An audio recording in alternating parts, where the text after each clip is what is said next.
வெந்தயக்கீரை ரொம்ப நல்லது. இது சிறுபருப்பு போட்டு கூட்டு மாதிரி செஞ்சு சாப்பிட்லாம். நான் செய்கிறேன், காமிக்கிறேன் பாருங்கள். அரைச்சி விட்டாச்சு. இது கொஞ்சம் தேங்காய் அரைச்சி வச்சுருக்கோம், தேங்காய் சேர்த்துக்கலாம். அதுதான், ரொம்ப கொதிக்கக்கூடாது.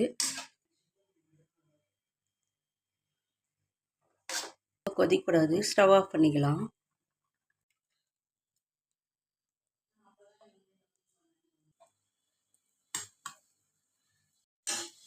இது ஆம்லெட் போட்டிருக்கேன்.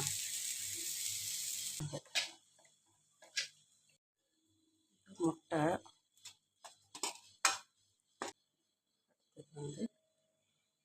சிறுபருப்பு கூட்டு இந்த சாப்பிட்லாம். அம்மா ஃபுட் மசாலாவுக்கு சப்ஸ்கிரைப் பண்ணுங்கள், லைக் பண்ணுங்கள், ஷேர் பண்ணுங்கள். பாய்.